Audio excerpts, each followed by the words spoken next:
Golden card का मतलब जब तक मसला है वो भी एहसान मंद हम मतलब मोदी साहब के। घर मिला, घर की सहूलियत मिली, क्योंकि लोगों को घर बैठने के लिए नहीं था, ऐसे ही गरीब झुग्गियों में रहते थे। देखिए ये सामने वाली बिल्डिंग भी ये PMAY की है। एहसान मंद तब भी है हम मोदी साहब के, क्योंकि ऐसा मसला हुआ कि पहले दौर में बहुत मुश्किल था।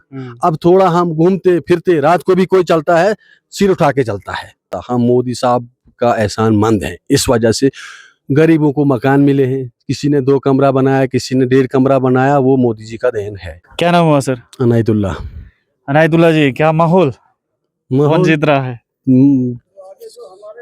जीतने का जब तक मसला है, जीत की बात हम नहीं बोल सकते हैं किसकी है किसकी नहीं। माहौल क्या है? माहौल जब तक है, माहौल भी बिखरा हुआ है, माहौल बिखरा हुआ, कोई किसी के साथ नहीं है, सब चमचागिरी करते हैं। बाकी लेने देने का मसला जब तक आएगा तब तक फिर देखते हैं आगे क्या होगा। अच्छा, इतनी सारी स्कीम्स आई, जैसे आवास प्लस योजना है, घर दिए गए लोगों को, हर घर नल जल, उज्ज्वला योजना है, पेंशन है बुजुर्गों की, कोई स्कीम से आपको फायदा हुआ? नल जल वगैरह इसका हमारे को कोई फायदा नहीं मिला। अलबत्ता हम मोदी साहब का एहसान मंद है, इस वजह से गरीबों को मकान मिले हैं। किसी ने 2 कमरा बनाया, किसी ने 1.5 कमरा बनाया, वो मोदी जी का देन है। एहसान मंद तब भी है हम मोदी साहब के, क्योंकि ऐसा मसला हुआ कि पहले दौर में बहुत मुश्किल था।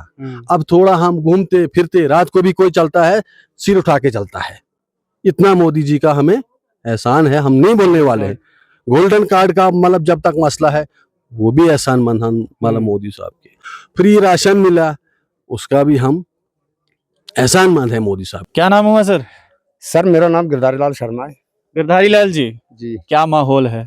माहौल सर ठीक है, चल रही हैं पार्टियां, यहाँ बहुत सारी पार्टियां चल रही हैं। तो देखेंगे, अवाम को तो आज तक किसी पार्टी की तरफ से सहूलियत नहीं मिली। सिर्फ एक नरेंद्र मोदी जी जब से इन्होंने कमान संभाली है, हमारे प्रधानमंत्री जी, तब से उन्होंने जो योजनाएं बनाई हैं उनका ग्राउंड लेवल में असर पड़ा है।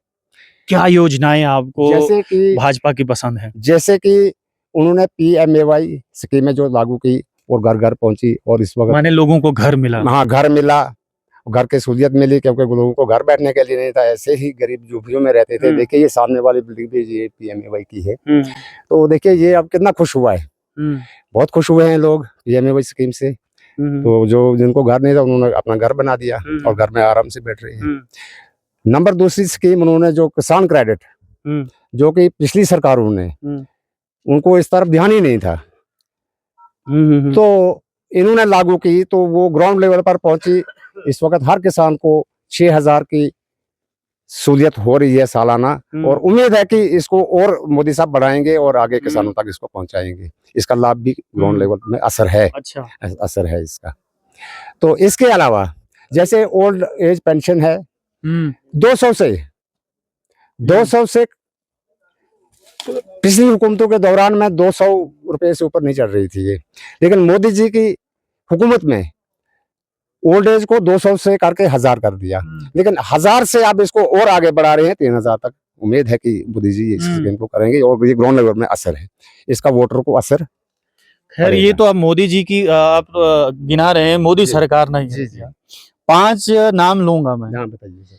गजे सिंह राणा जी, महराज मलिक जी, शेख रियाज जी, अब्दुल मजीद वानी और खालिद नजीब सरवर्दी, जी सर। ये पांचों में से जो है कौन जीत रहा है आपके हिसाब से? देखिए सर, इसमें जो ये 5 हैं, इनमें से 2 सरकारें यहाँ से रह चुकी हैं, अवाम को वो पता है। जैसे कि खालिद नजीब सरवर्दी साहब हैं, इनकी सरकार भी रही कुछ अरसा, कम ही अरसा रही, ज्यादा अरसा नहीं रही।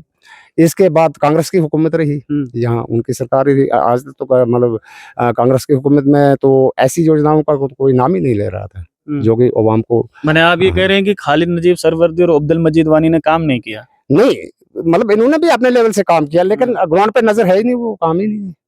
अच्छा, हाँ, तो कागजों में ही है क्या? कागजों में ही है, ये लगता है कागजों में। आप जैसे कि मैं कांग्रेस का वर्कर रहा, मैं परसों तक कांग्रेस का ही, आज तक समझे मैं कांग्रेस का ही वर्कर था। मैं अब ज्यादा बदनामी नहीं करना चाहता हूं इन लोगों की, लेकिन मैंने ही यहाँ जब खालिद साहब इलेक्शन लड़ रहे थे, 0 से मैंने खालिद साहब के साथ मैंने यहाँ से 0 से उसको क्या बोलते हैं ऊपर उठाया था और 100 से ऊपर लीड करा रहा था। मैं अपने पोलिंग स्टेशन की बात कर रहा हूँ।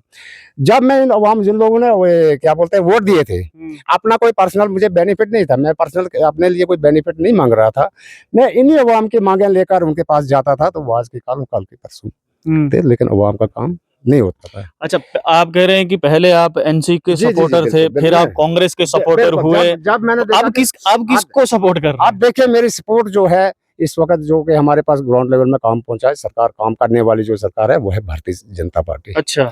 जैसे कि गजेंद्र सिंह रैना जी, हमें पूरा विश्वास है, ये पूरा भरोसा है हमें कि हम इसको अपने तन मन धन से इनको कामयाब करेंगे और अवाम की, हमारे अवाम की, चाहे वो हिंदू हो, मुस्लिम हो, सिख हो, ईसाई हो, मेरा काम है इन तक मांगों को पहुंचाना। और मैं इनसे आपको लगता है कि जो आपकी डिमांड्स हैं, जी अगर गजेर राणा जीतते हैं तो वो डिमांड फुलफिल हो जाएंगी? बिल्कुल फुलफिल हो जाएंगी, क्योंकि इंसान का चेहरा बोलता है।